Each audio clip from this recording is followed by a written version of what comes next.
القرآن شافع مشفع، یہ قرآن مجید فرقان حمید اللہ کی عدالت میں اللہ تعالیٰ کی بارگاہ میں اپنے دوست کی ایسی سفارش کرے گا کہ اس کی سفارش فوراً قبول کر لی جائے گی۔ ماحل مصدق، پیغمبر صلی اللہ علیہ وسلم نے ارشاد فرمایا یہ قرآن مجید فرقان حمید اپنے دوست کی سفارش کرتے ہوئے اللہ سے جھگڑا شروع کر دے گا۔ حشر کے میدان میں لا يتکلمون الا من اذن له الرحمن وقال صوابا، اللہ تعالیٰ نے ارشاد فرمایا کل قیامت والے دن حشر کے میدان میں میرے سامنے کوئی بھی بات کرنے کی طاقت نہیں رکھے گا،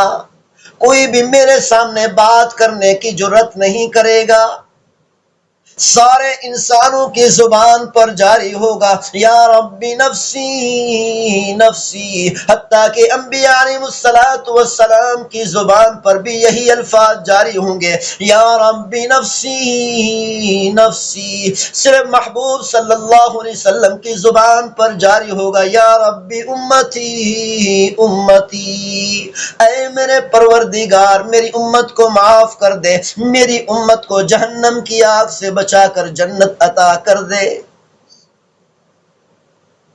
ایسے حشر کے میدان میں جب اللہ کے سامنے کوئی بھی بات کرنے کی جرت نہیں کرے گا، ایسے کڑے وقت کے اندر، ایسے سخت وقت کے اندر یہ قرآن مجید فرقان حمید انسانی شکل میں آئے گا، اپنے دوست کا ہاتھ پکڑ کر اللہ کی عدالت میں لے جائے گا اور جا کر اللہ کے سامنے جھگڑا شروع کر دے گا سفارش کرتے ہوئے۔ پیغمبر صلی اللہ علیہ وسلم نے ارشاد فرمایا القرآن ماحل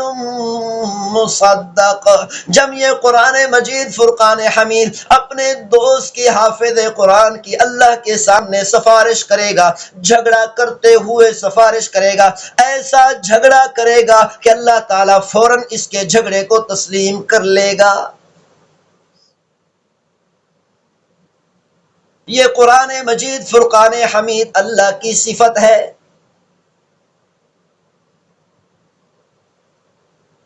بظاہر تو نظر آئے گا یہ قرآن مجید فرقان حمید اپنے دوست کی اللہ کے سامنے سفارش کر رہا ہے، لیکن حقیقت یہ ہے جب قرآن مجید فرقان حمید کسی مسلمان کی سفارش کرے وہ یہ یقین کر لے یہ قرآن سفارش نہیں کر رہا بلکہ پروردگار خود اپنے آپ سے سفارش کر رہے ہیں۔ یہ قرآن کی سفارش حقیقت میں اللہ کی سفارش ہے، اور جس مسلمان کی سفارش کرنے والا اللہ خود آپ ہو تو وہ جہنم میں کبھی نہیں جا سکتا۔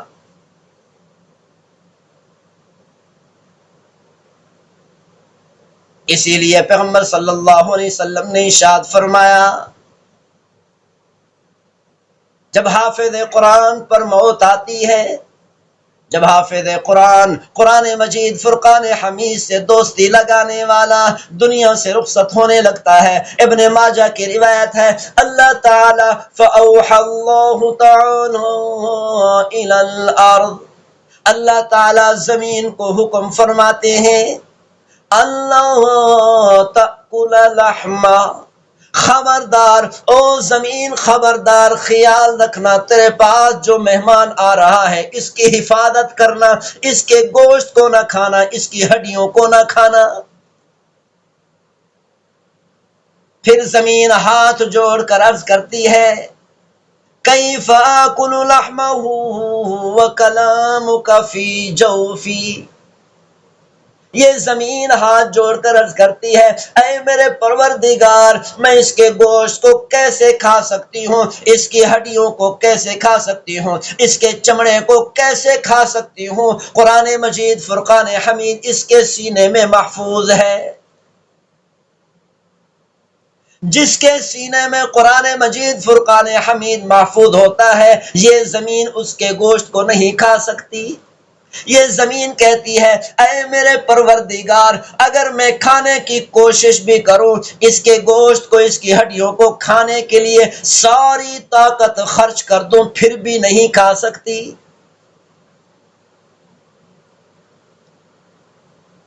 اللہ تعالی حافظ قرآن کو، قرآن سے دوستی لگانے والے کو، جو روزانہ قرآن مجید کی تلاوت کرتا ہے وہ قرآن کا دوست بن جاتا ہے۔ قرآن مجید سے دوستی لگانے والے کو اللہ تعالی اتنا بڑا انعام عطا فرماتے ہیں۔ یہ حافظ قرآن کل قیامت والے دن اللہ تعالی ارشاد فرمائیں گے، اقرا، اے حافظ قرآن، قرآن مجید فرقان حمید کی تلاوت کرتا جا، ورتقی، یہ سامنے جنت کی سیڑھیاں ہیں، جنت کے درجات ہیں، قرآن مجید کی ایک ایک آیت پڑھتا جا اور سیڑھیوں پر چڑھتا جا۔ فَإِنَّ مَنزِلَتَكَ عِندَ آخِرِ آیَةٍ تَقْرَؤُهَا، قرآن مجید فرقان حمید کی آیات پڑھتا جا اور جنت کی سیڑھیوں میں اور جنت کے درجات پر چڑھتا جا، جب تو کہے گا من الجنت والناس، تو وہیں پر تیری رہائش گاہ ہوگی۔ جب یہ حافظ قرآن جنت کی سیڑھیوں پر چڑھنا شروع کرے گا، پہلی سیڑھی پر پہلی جنت، پہلے درجے پر پہلی جنت، وہ جنت بڑی خوبصورت ہوگی، بڑی پیاری ہوگی، بڑی حسین و جمیل ہوگی، بڑے بڑے انعامات ہوں گے، بڑے محلات، باغات، نہریں، حور و غلمان، نوکر چاکر، وَيَطُوفُ عَلَيْهِمْ وِلْدَانٌ مُخَلَّدُونَ، نوکر چاکر ہوں گے وہاں پر۔ لیکن جو جنت دوسرے درجے پر ہوگی، دوسری سیڑھی پر ہوگی، وہ جنت پہلی جنت سے کہیں زیادہ خوبصورت اور بڑی ہوگی۔ اسی طرح تیسرے درجے پر جو جنت ہوگی وہ پہلی دو جنتوں سے بڑی اور زیادہ خوبصورت ہوگی۔ جیسے جیسے درجات بڑھتے جائیں گے، جنت بڑھتی جائے گی، جنت کے انعامات بڑھتے جائیں گے، جنت وسیع ہوتی چلی جائے گی اور جنت کی خوبصورتی بھی بڑھتی جائے گی۔ قرآن مجید فرقان حمید کی 6666 آیات ہے۔ یہ حافظ قرآن جب کہے گا من الجنت والناس، تو 6666 جنتیں حافظ قرآن کے قدموں کے نیچے ہوں گی۔ حافظ قرآن کو اللہ تعالیٰ جو جنت عطا کرے گا وہ 6666 جنتوں سے بڑی جنت ہوگی، زیادہ حسن و جمال والی ہوگی، زیادہ نعمتوں والی ہوگی، زیادہ خوبصورت ہوگی۔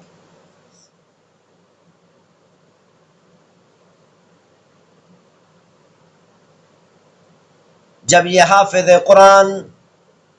درجات پر چڑھنا شروع کرے گا،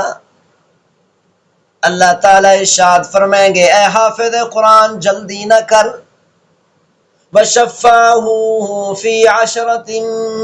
مِّنْ أَهْلِ بَيْتِ كُلِّهِمْ، وَشَفَّاهُ فِي عَشْرَةٍ،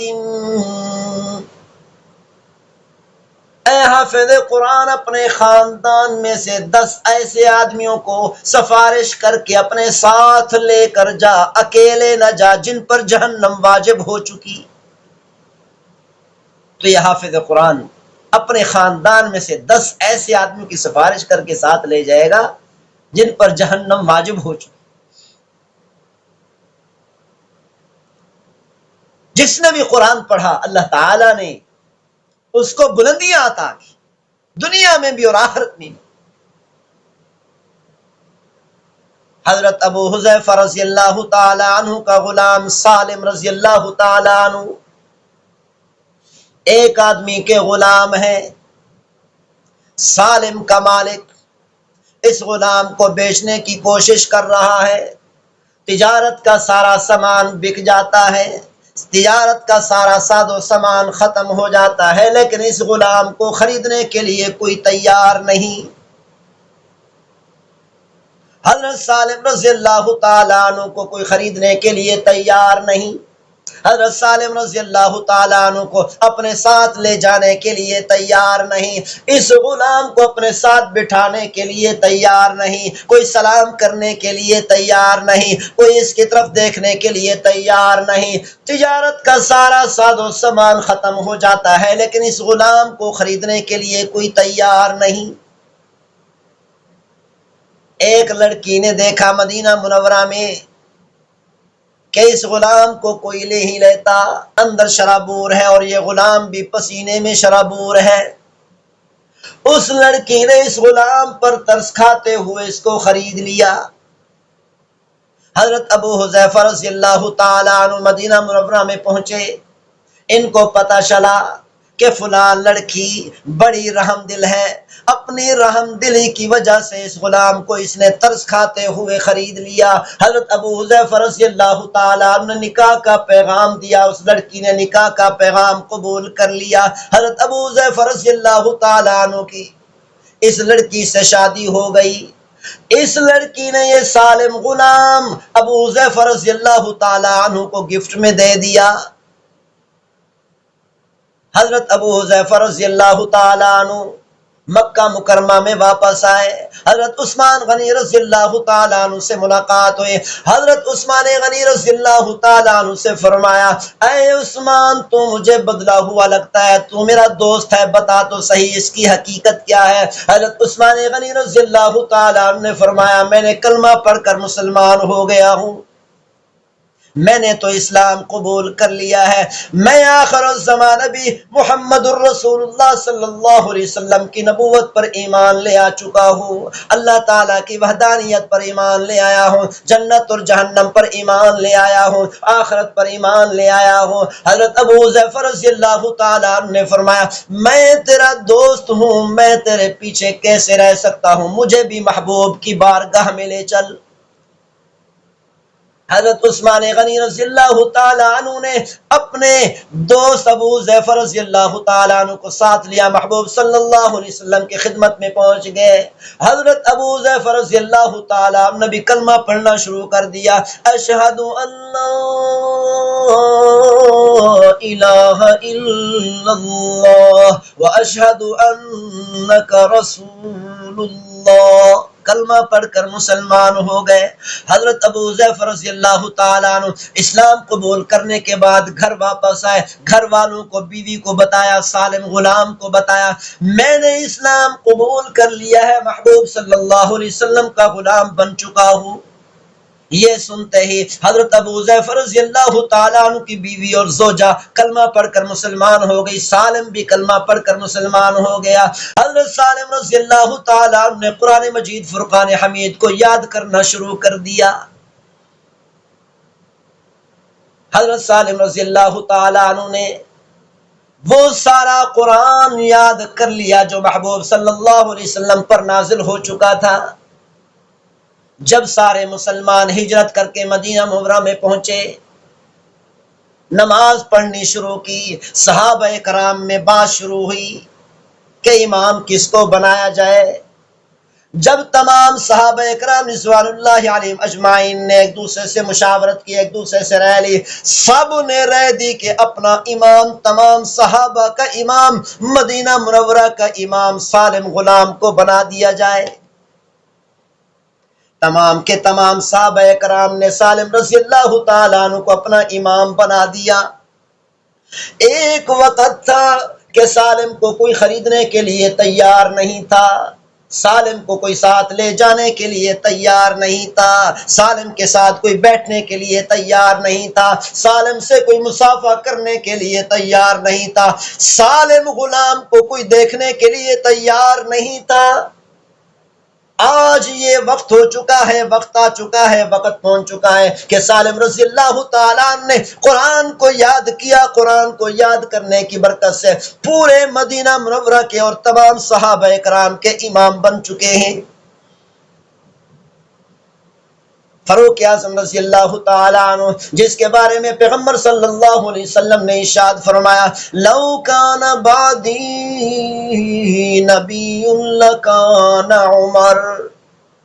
او میری امت کے لوگوں، اگر میرے بعد کسی نبی نے آنا ہوتا، عمر کا سر اس لائق تھا، اس سر پر اللہ تعالیٰ نبوت کا تاج سجا دیتا۔ وہ فاروق اعظم رضی اللہ تعالیٰ عنہ جس کے بارے میں پیغمبر صلی اللہ علیہ وسلم نے ارشاد فرمایا، جس گلی سے عمر گزرتا ہے اس گلی سے شیطان کبھی نہیں گزر سکتا۔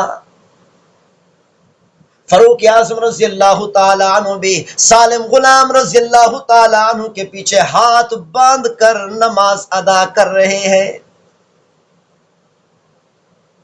ایک مرتبہ میاں صدیقہ رضی اللہ تعالیٰ عنہ پیغمبر صلی اللہ علیہ وسلم کی خدمت میں دیر سے اور تاخیر سے حاضر ہوئی۔ پیغمبر صلی اللہ علیہ وسلم نے پوچھا، عائشہ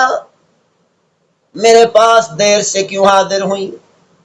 امی صدیقہ رضی اللہ تعالیٰ عنہ نے عرض کی، یا رسول اللہ، مسجد نبوی میں ایک صحابی قرآن مجید کی تلاوت کر رہا تھا، خوبصورت آواز میں تلاوت کر رہا تھا، میں جب اس کی تلاوت کے سننے میں مگن ہوئی، تاخیر ہو گئی، مجھے پتہ بھی نہیں چلا۔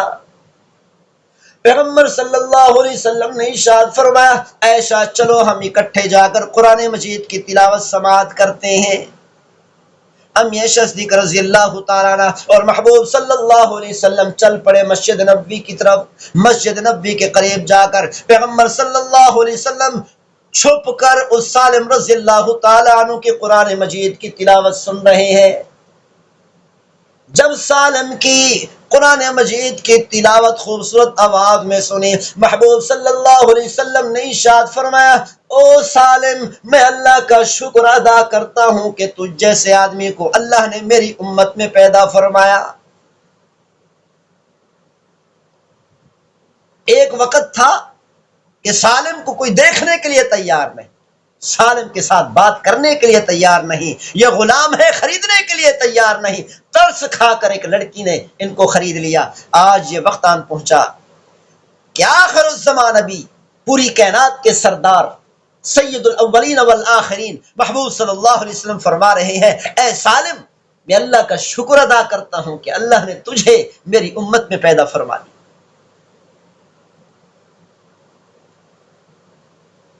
جس نے بھی قرآن مجید فرقان حمید سے دوستی لگائی، اس قرآن نے اس دنیا میں بھی اس کو ترقیاں عطا کی اور آخرت میں بھی ترقیاں عطا کی، دنیا میں بھی بلند کیا اور آخرت میں بھی بلند کیا۔ پیغمبر صلی اللہ علیہ وسلم تہجد کے وقت میں مسجد نبوی کی طرف تشریف لے جا رہے ہیں، راستے میں ایک صحابی رضی اللہ تعالیٰ عنہ کے گھر سے گزر ہوا۔ پیغمبر صلی اللہ علیہ وسلم نے اس صحابی رضی اللہ تعالیٰ عنہ کی تلاوت اپنے کان مبارک سے سماعت فرمائی، مسجد نبوی میں تشریف لے گئے، فجر کی نماز صحابہ کو پڑھائی۔ فجر کی نماز پڑھانے کے بعد پیغمبر صلی اللہ علیہ وسلم نے صحابہ میں اعلان فرمایا کہ فلاں صحابی تہجد کی نماز میں قرآن مجید کی تلاوت کر رہے تھے، میں نے اپنی آنکھوں سے دیکھا، اس کی تلاوت کی برکت سے آسمانوں میں اللہ کے فرشتے بھی رو رہے تھے۔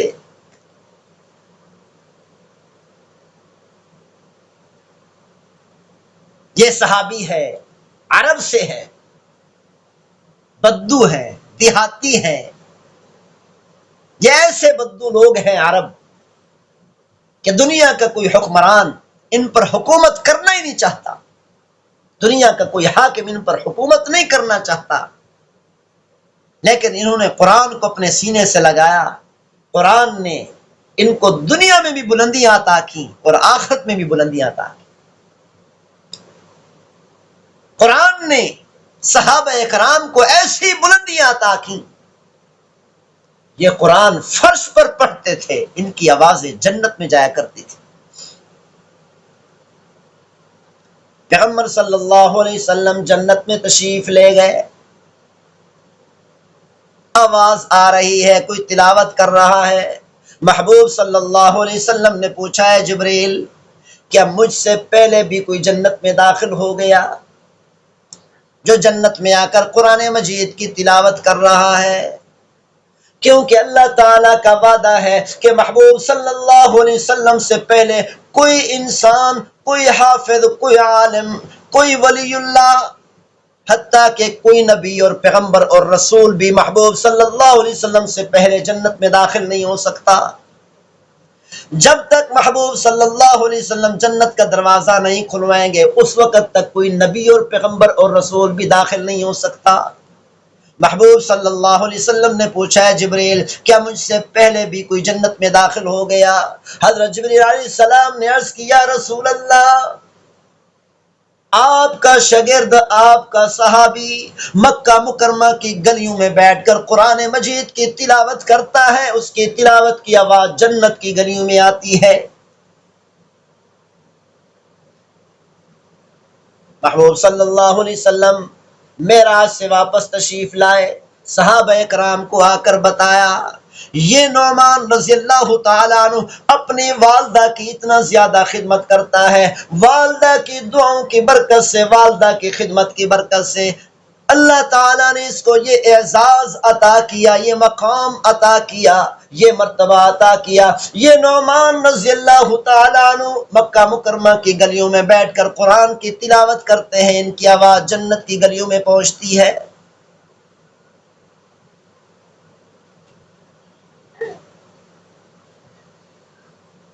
یہ وہ لوگ ہیں جن پر کوئی حکومت نہیں کرنا چاہتا تھا،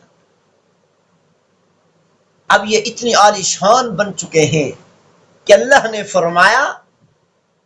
اولئک علی ھدی من ربہم واولئک ھم المفلحون۔ یہ میرے محبوب صلی اللہ علیہ وسلم کے صحابہ ہدایت یافتہ ہیں، یہی لوگ کامیاب ہونے والے ہیں۔ یہ میرے محبوب صلی اللہ علیہ وسلم کے صحابہ دنیا میں بھی کامیاب ہیں اور آخرت میں بھی کامیاب ہیں۔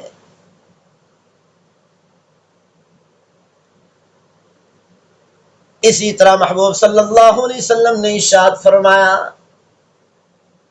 جو مسلمان رمضان المبارک کے مہینے میں مغرب سے لے کر عشاء تک اعتکاف میں بیٹھتا ہے، اللہ تعالیٰ اس کو مقبول 2 حج اور 2 عمروں کا اجر عطا فرماتے ہیں۔ جو مسلمان رمضان مبارک کے آخری عشرہ میں مسجد میں اعتکاف بیٹھتا ہے، روزانہ اعتکاف کی برکت سے اللہ تعالیٰ مقبول 2 حج اور 2 عمروں سے بھی زیادہ اجر عطا فرماتے ہیں۔ جو مسلمان نوافل ادا کرتا ہے رمضان المبارک کے مہینے میں، نماز تراویح خصوصاً ادا کرتا ہے، اللہ تعالیٰ ایک سجدے کے بدلے میں 1500 نیکیاں عطا فرماتے ہیں۔ نماز تراویح کے ہر سجدے کے بدلے میں اللہ تعالیٰ سرخ یاقوت کا ایک محل جنت میں بنا دیتے ہیں، جس محل کے 60,000 سونے چاندی کے دروازے ہوتے ہیں۔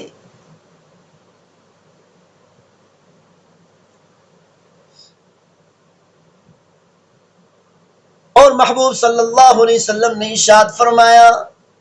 جو مسلمان نماز تراویح ادا کرتا ہے یا کوئی نفل نماز پڑھتا ہے رمضان مبارک میں، ہر سجدے کے بدلے میں اللہ تعالی جنت کے اندر سونے چاندی کا ایسا درخت لگا دیتے ہیں جس درخت کے سائے میں عربی گھوڑا 100 سال تک دوڑتا رہے، سایہ ختم نہ ہو۔